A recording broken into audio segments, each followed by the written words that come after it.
Hello दोस्तों, नमस्ते, प्रणाम। संजू निषाद, आप सभी का स्वागत अपने यूट्यूब चैनल पर। और नवरात्रि की आप लोगों को हार्दिक बधाई। मैया दर्शनी दे दो के बार, टनाटन घंटी बाजे रही। मैया दर्शनी दे दो के बार, टनाटन घंटी बाजे रही। मैं दुखियारी दुख से मारी से नुरालाई मोल रे। मैं दुखियारी दुख से मारी से नुरालाई मोल रे। मैया से दूरा लगलो एक बार, टनाटन घंटी बाज रही। मैया से दूरा लगलो एक बार, टनाटन घंटी बाज रही। मैया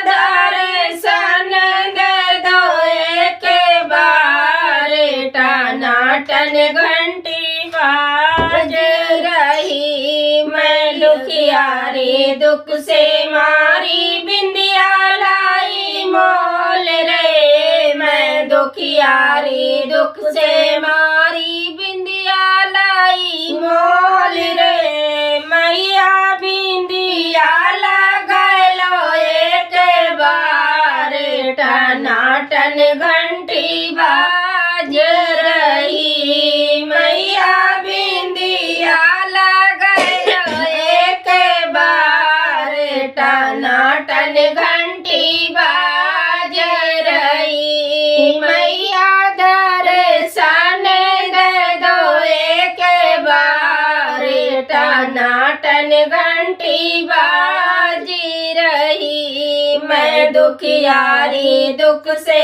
मारी हर लाई मोल रे। मैं दुखियारी दुख से मारी हर वालाई मोल रे। मैया हरवा पहिरो एक बार, टनाटन घंटी बाजी रही। मैया हरवा पहिरो एक बार, टनाटन घंटी बाज रही। मैया दर्शन दे दो एक बार, टनाटन घंटी बाज रही।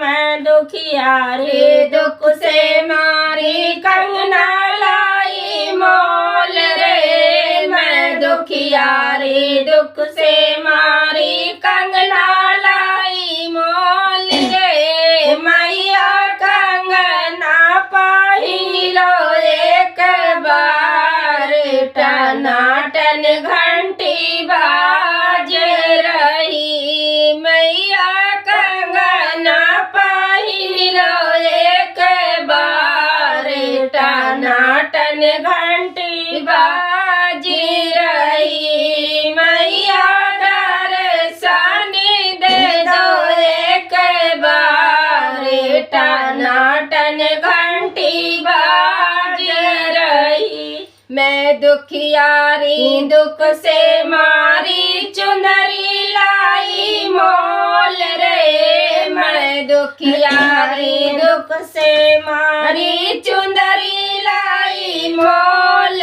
रे। मैया चुनरी पहिरो एक बार, टनाटन घंटी बाजी रही। मैया चुनरी पहिरो एक बार, टनाटन घंटी बाजी रही। मैया दर्शन दे दो एक बार, टनाटन घंटी बाज रही। मैं दुखियारी दुख से मारी झुमका लाई मोल रे। मैं दुखियारी दुख से मारी झुमका लाई मोल रे मैया झुमका पहिलो एक